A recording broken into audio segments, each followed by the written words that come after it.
سلامونه مې واخلئ. دا مهال زه دا 11مه روژه ده د ضلع شانګلې سرخار الپورۍ نه موږ خپل سفر شروع کو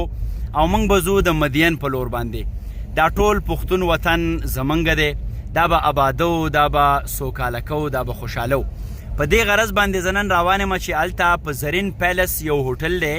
په هغې کې د چای محفل په نوم باندې د چایو یو وړوکی غوندې رسټورنټ د هغې د پرانستې دستوره ده. دا وخت زه بیخي په الپورۍ چوک کې ما کوم چې زمونږ سرخار دی، زمونږ سفر روان دی. موږ به ځو، هلته ځوانان راغلي دي، مشران راغلي دي او بیا په تیره داسې ځوانان چې هغو د خپل قام د اولس دپاره د هغو د اقتصادي پنګې دپاره هلې ځلې کوي، غواړي چې خلکو له روزګار ورکړي، خلکو ته یو ساهو او یو درون روزګار چې د هغو رزق روزي ورسره هم روانوي او د دې سره سره د خلکو معاشي لیول هم ټیک وي. دغه ټول سفر درته ښیمه، ما سره اوسئ. د هغه ځای دغه پوره دستوره به در باندې ګورمه، کم ملګري راغلي دي، کم مشران راغلي دي. بیا به د هغه ځای د یو ذمهورې چارواکي خبرې هم تر تاسو در رسومه، څوک چې دغه چای محفل ذمهوره چارواکي ده، سی او دی. دغه ټول منظر درته ښیمه، چېرته هم مه ځئ، ما سره اوسئ.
ستاسو به راسې لږ غوندې وخت زه اخلمه،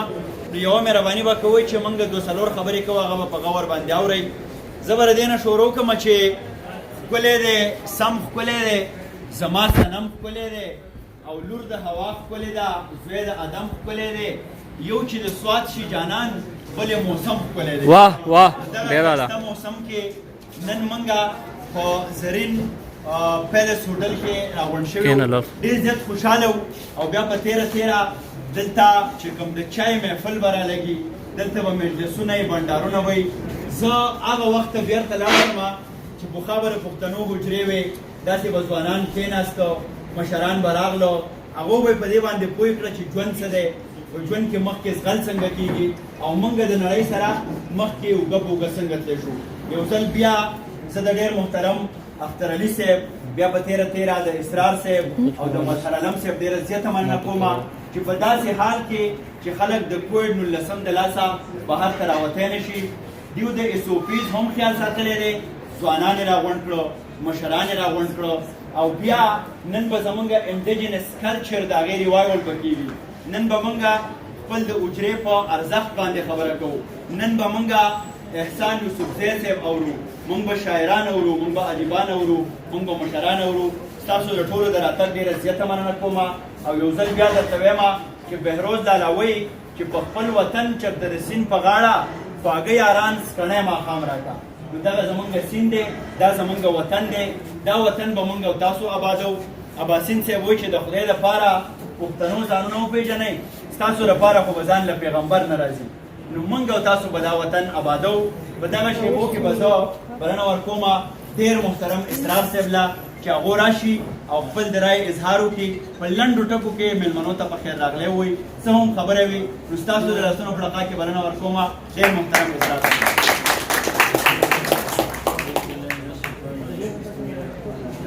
ستاسو د ټولو ملګرو شکریه ده چې کې په شارټ نوټس باندې او په دې وجه کې او په دې ټایم باندې تاسو موږ ټیم راکول د ګرالي او زموږ د ریسټورانټ د ابتدا او د پروګرام تاسو خبره کوئ خوشاله اوسئ ډېره زیاته مننه کوم اسرار صاحب ته دا ډاکټر اسرار صاحب دغه شعرونه ډالۍ وي وایي چې ستا غمونو لره ښایي چې مې زړه خوري رقیبان زما د زړه غوښې په څه خوري او لږ دیدن مې زړه ته ورکړه چې خوشحال شي دا بدبخته مې بیا ټوله شپه مازده خوري او زه پې ځکه شم دوکا سره د عقله په مخو د قسمونه ډېر پاخه خوري او څه چې کېږي حقیقت دی ښه به کېږي اسرار هسې لیونی دی ځان له زړه خوري اسرار صاحب زړه به نه خورئ دا هر څه ټیک کېږي او ښه روان دي زمونږ یو ډېر تکړه ځوان څوک چې د شانګلا سټوډنټ سوسایټي د وختو زمونږ سره د ژوند په دغه ځغل کې ملګری دی تکړه دی ځوان دی مثبت فکر لري او دغه شعر دی ورته ډالۍ وي چې د احسن تقویم عظیم مثال دی دا وجود به خدای هم لړمانان خوري ستاسو په ډېر احترام کې مظهر علم صاحب ته بلنه ورکومه چې هغه راشي او لنډې خبرې شي ډېر محترم أعوذ بالله من الشيطان الرجيم بسم الله الرحمن الرحيم زه ټول اول د زرین پیلس هوټل د طرفه او بیا د چای محفل د ریسټورانټ د طرفه خپل ګران مېلمنو ته دونه د مدین لوکل خلک دي د بهر مېلمانه دي تاسو ته په دې ریسټورانټ په اناګوریشن کې په خیرالی وایم او هرکلی وایم موږ که تاسو وګورئ زموږ مدین چې دی دا یو کلچر دی یو هیریټیج دی یو د ټورسټ پوینټ و چې کله به هم د سوات ته خلک راته نو د اولنی ټورسټ پوینټ چې و نو هغه به مدین حسابي خو چې کله د 2007-8 ملټین سیراله د هغې د وجې نه دا هوټل دا مارکیټ دا چې دا هټ شو مدین هوټل دی که زرین پیلس هوټل دی نو دا په سوات کې له اولني هوټل یادېده دا به یو کلاس یادېده د هغې د وجې نه د هغې هغه رونقونه هغه بازارونه چې دي ختم اوس چې دی بحرین او کالام نورو کېږي نو موږ اسرار صاحب موږ دې مشترکه یو سوچ وکړو چې آیا موږ داسې یو ټچ راوړو دلته چې د مدین دا ښایست کم کلچر کم میلمستیا ده دا موږ بیا بهایو په هغې کې نن زموږ د چای محفل ریسټورنټ اوپننګ دی په هغې کې به زموږ سره په روژې په میاشت کې چې دي یو 2-3 زه خپل د ملګري حیدر خان ته په خیرالی وایم د دې نه علاوه زموږ په دې ریسټورنټ کې چې دی زموږ سره به دیسي فوډ دي موږ لا اولنی ټچ راوړی دی په بره سوات کې تندوري چای تندوري فوډ هېڅ قسمه کنسپټ نشته زموږ کشر ورور دی محیب هغه لا اولنی تندوري چای کنسپټ چې دی سوات ته هغه راوړ په مټکا سپاټ په نوم باندې په قمبر کې هغه زموږ الحمدلله ډېر هټ روان دی خلک یې ډېر زیات خوښوي نو موږ هم هغه سوچ چې دی هغه مدین ته او اپر سوات ته راوړو نو په روژه کې به زموږ د تراوون وروستو د پیشمني پورې زموږ د چای پراټي بریاني دا قسمه فوډس چې کوم دي دا به موږ ورکوو لوکل چې کوم خلک دي د هغې سره به زموږ چې کوم انډور گیم دي لډو شو شطرنج شو تاش شو چې هغه به په فیملی دپاره یې په ریسپیکټ کې به یې داسې یو غلط اکټیویټیز به پکې نه وي چې یو فیملی هم دلته راځي ملګري راځي اوپن سیټ اپ دی بهر به خلک ناست دي د یو انټرټینمنټ موقع به هم موږ ورکوو د هغې نه علاوه اوس روژه ده هغه ټچ موږ نه شو ورکولی د دې نه علاوه که تاسو وګورئ زموږ دا نوم د چای او محفل سره دی نو دلته به موږ هغه لوکل کلچري چې کوم محفل دی په یو ګروپ راځي د هغو لپاره د رباب د منګي پروګرام چې کلچري ټچ دی هغه به هم موږ ورکوو زموږ سره به دلته پکې ساوند سیسټم په هلکه میوزیک په لګېدلی په دغه کې هغه به هم دی د انټرټینمنټ ذریعه د دې خلکو لپاره د دې دغه لپاره او زه یو ځل بیا د خپل مېلمنو ستاسو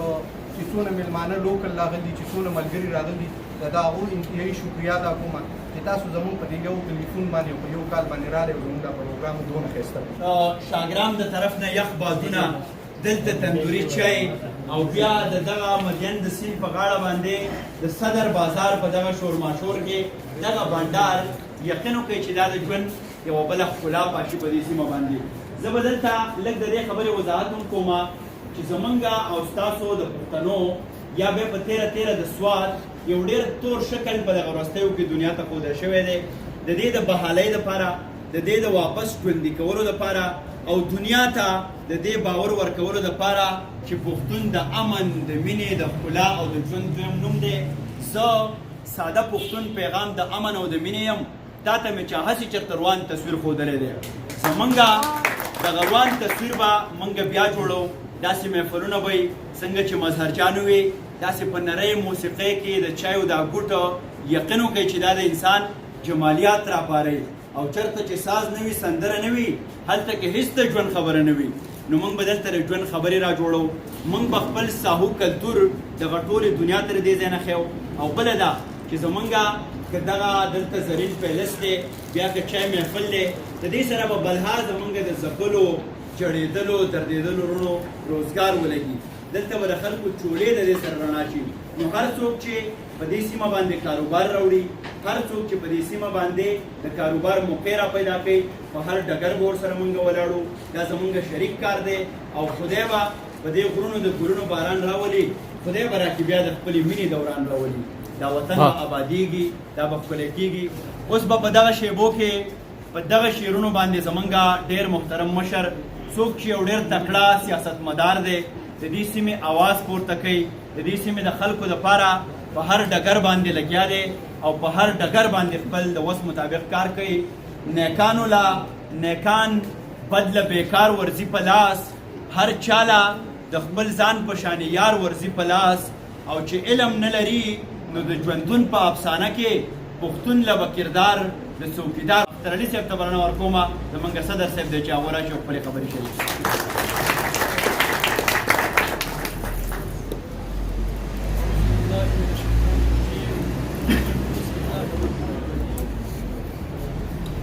محفل کې بیا په دې فنکشن کې زما ډېرو غیرتمندو درنو مشرانو افضلو کشرانو ګلونو السلام علیکم وعلیکم السلام خبره دا چې د زمونږ چې کله په 90 کې 1990 کې زه کله په یونیورسټۍ کې نو زمونږ سره یو دوه درې تنه د شمال یو هغه وخت کې خیر دا یو سواتي صاحب دی دې په موږ لکېږي زما په خیال افسر افغان صاحب کې ما ته یو خبره هم نه ده پرېښې ټولې خبرې په یو څو شعرونو کې راغونډې کړې او وایو